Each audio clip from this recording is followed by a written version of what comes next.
আগেকার যুগের দাদি নানিদের মতো করে আজকে খোলা জালি পিঠা বানিয়ে আপনাদের সাথে শেয়ার করব এবং আজকের রেসিপি যদি আপনারা ট্রাই করেন অবশ্যই কিন্তু আপনাদের খোলা জালি পিঠা একদম পারফেক্ট জালি জালি হবে। জালিটাই হচ্ছে খোলা জালি পিঠার সিগনেচার পয়েন্ট। জালি ছাড়া খোলা জালি পিঠা খেতে কিন্তু একদম মজা লাগে না।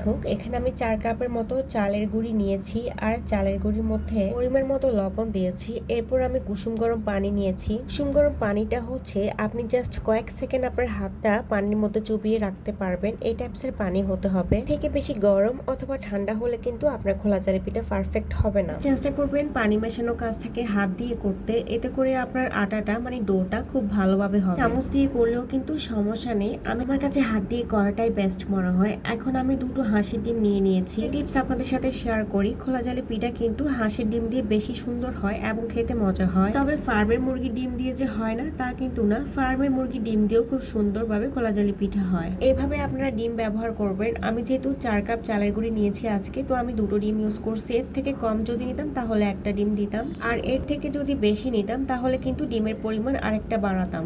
এবং পারফেক্টলি ডোটা কিন্তু রেডি করার জন্য এভাবে হাত দিয়ে আপনাকে কিছুক্ষণ সময় চালের গুঁড়িটাকে পানির সাথে মিক্সড করে নিতে হবে। এবার চামচ দিয়ে একটু নেড়ে চেড়ে মিশ্রণটা চেক করে নিচ্ছি ঠিকঠাক মতো হয়েছে কিনা, অর্থাৎ পানির পরিমাণটা বেশি অথবা কম হয়েছে কিনা। ঘনত্বটা কিন্তু আপনারা বুঝতেই পারছেন, একদম পাতলাও না অথবা একদম ঘনও না।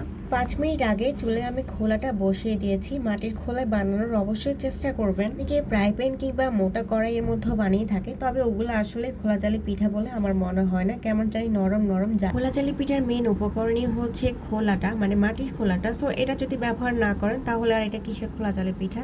এবার এটা গোল চামচ দিয়ে আমি পিঠার ডোটা খোলার মধ্যে দিয়ে দিলাম, আর দুটা লুচনি দিয়ে আমি খুব ভালোভাবে খোলাটাকে ঘুরিয়ে গোল শেপের করে দিলাম। তবে নতুন নতুন এভাবে গোল হতে চায় না, এটা কোনো সমস্যা না। আপনি আস্তে আস্তে বানাতে বানাতে আপনার পিঠা পারফেক্টলি হবে। এবার একটা ঢাকনা দিয়ে দিব আর জাস্ট কয়েক সেকেন্ড অপেক্ষা করব। ঢাকনাটা নামিয়ে নিচ্ছি আর দেখুন মাশাআল্লাহ আমার পিঠা কিন্তু খুবই সুন্দর এবং পারফেক্ট হয়েছে। অনেক ক্ষেত্রে কিন্তু প্রথম পিঠাটা একটু বোবা টাইপসের হয়। বোবা মানে জালিটা ওঠে না, তো এই ধরনের গুলাকে আমরা বোবা পিঠা বলি। তো আজকে কিন্তু আমার প্রথম পিঠাটাই অনেক সুন্দর জালি উঠছে। তবে মাঝে মধ্যে আমারও দেখা যাচ্ছে প্রথম পিঠাটা একটু কেমন কেমন টাইপসের হয়েছে। তো যাই হোক, আজকে হাঁসের ডিম দিয়ে বানিয়েছি, এই জন্য প্রথম পিঠাটাও কিন্তু খুব সুন্দরভাবে হয়েছে। আর পিঠাটা দেখুন মাশাআল্লাহ খুন্তি লাগানোর সাথে সাথে কিন্তু উঠে যাচ্ছে।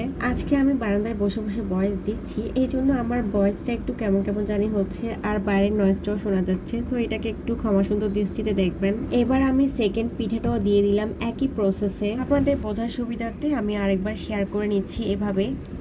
এবারে একটা কথা বলি, যারা যারা আমার ইউটিউব চ্যানেলটা এখনো সাবস্ক্রাইব করেননি, আমার ভিডিওগুলো দেখছেন, তাদের কাছে একটা ছোট্ট রিকোয়েস্ট করব, ভিডিওটি যদি এ পর্যন্ত দেখে থাকেন এবং ভিডিওর কোনো অংশে যদি একটু ভালো লেগে থাকে, আপনাদের মনে জায়গা করে নিতে পারে, তাহলে আমার চ্যানেলটা সাবস্ক্রাইব করে চ্যানেলের পাশে থাকার জন্য অনুরোধ করলাম। আমি এখানে আমার প্রতিদিনের কাজকর্মগুলো আপনাদের সাথে শেয়ার করে থাকি। আমি খোলা জালি পিঠা খেয়েছি মেজবানি গরুর মাংস দিয়ে। গরুর মাংস কিংবা মুরগির মাংস অথবা চায়ের সাথে এই পিঠা কিন্তু খেতে বেশ মজা লাগে। তো আশা করছি যাদের খোলা জালি পিঠা বানাতে সমস্যা হয় অথবা জালিটা ঠিকঠাক মতো হয় না, তারা আমার আজকের রেসিপিটা ট্রাই করলে আশা করছি নিরাশ হবেন না। সারাদিনে কাজকর্মের ভিডিও আজকে আর শেয়ার করলাম না আপনাদের সাথে। এখন হচ্ছে বিকালবেলা, আর বিকেলে জামাই আমার পছন্দের একটা পাউরুটি নিয়ে আসলো, কেক পাউরুটি। এটা খেতে কিন্তু ভীষণ মজা, খুব সফট হয় এটা। যাই হোক, সবার জন্য পিস করে নিচ্ছি ছুরি দিয়ে। এন্ড বিকেলের নাস্তায় চায়ের সাথে আজকে পাউরুটিটাই খেয়েছি। অনেক ছোট্ট একটি ব্লগ আজকে আপনাদের সাথে শেয়ার করছি। আশা করছি আপনাদের কাছে ভিডিওটি ভালো লাগছে। আজকের মতো বিদায় নিয়ে নিচ্ছি। সবাই যে যার অবস্থান থেকে অনেক অনেক ভালো থাকবেন, সুস্থ থাকবেন,